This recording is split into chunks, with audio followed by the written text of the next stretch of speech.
If you already have health insurance through your job, and because many of you are members of unions, you do. Nothing in this plan will require you or your employer to change your coverage or your doctor.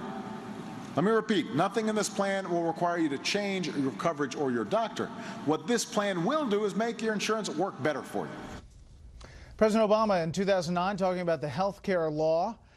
Well, now he has unions in full revolt about that law. The head of the United Food and Commercial Workers wrote an op-ed saying this, quote, "The president's statement to labor in 2009 is simply not true for millions of workers. For decades, unions have negotiated high-quality, affordable health insurance through nonprofit Taft-Hartley plans, one of the few reliable private providers for lower-income individuals. These plans are mutually agreed upon between union members and participating employers and provide insurance to millions of American workers." The Roofers Union was even more upset. Quote, "Our concerns over certain provisions in the ACA have not been addressed, or in some instances totally ignored.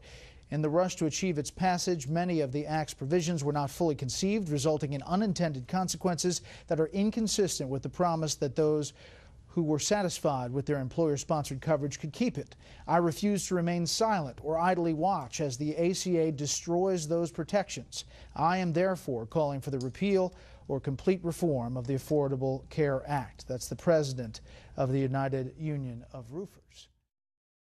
Well, I should say another of the potential scandals, or at least it's being looked into, is Kathleen Sebelius and going after private money to pitch the Obamacare law. That's the Obama administration's own Iran-Contra, raising the money on the side because it can't get it through Congress, which under our Constitution is supposed to appropriate the money that the executive spends. But I think on this issue with the unions, you heard the president, that clip you showed. He said nothing in the plan will require you to change your coverage. It's a very clever construction. It is true, technically true. You're not required to change, but of course, so much is changing in the system that all the incentives are changed and people are going to lose it. It's called an unintended consequence, but of course it's one and even unforeseen.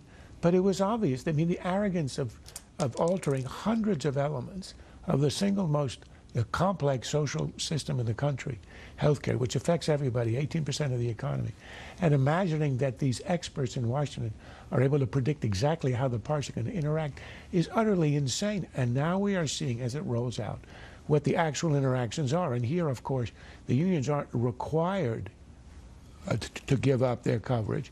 However, what's going to happen is the exchanges are going to offer a deal that the unions can't meet. The younger workers will abandon the unions, and the union heads understand they're going to get stripped of their membership. And that's what's causing the panic. It seems likely to me that if they make the kind of changes that they're talking about, those benefits will have to be cut. Remember how he said in Ohio at the commencement address a couple of weeks ago, if anybody tells you that the big scary government is after you and going to abuse its power, don't believe them.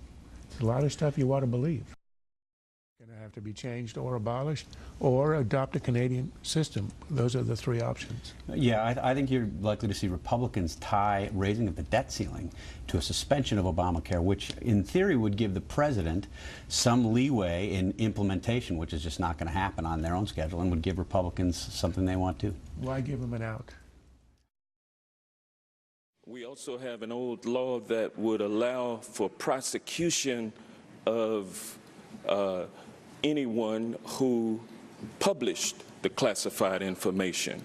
Isn't that correct? You got a long way to go to try to prosecute people, the press, for the publication of that material. With regard to the potential prosecution of the press for the disclosure of material, that is not something that I've ever been involved in, heard of, or would think would be a wise policy. He may be feeling a creeping sense of personal remorse, but Charles, there's a creeping sense that Democrats are joining Republicans in calling for Holder to step down. The fact that he says that the gravity of the situation didn't sink in until yesterday makes you wonder if he was anesthetized. I mean, everybody in town understood when we heard from the Justice Department last week that he not only signed off on the search warrant, but he discussed it. If he had only signed off, he could have done a Hillary and said on the stuff about the security in Benghazi, she signed it, but she never read it. It's true, there's a lot of stuff that a secretary signs and doesn't read, so it's plausible.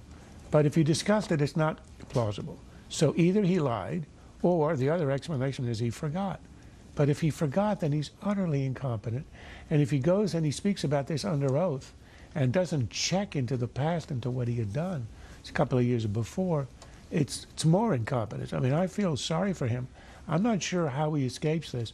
And to the extent that he involves a president who stands with him and says, I have all the confidence in him, and the president puts Holder in charge of the own investigation, I think if you hurt the president, then you're truly a liability.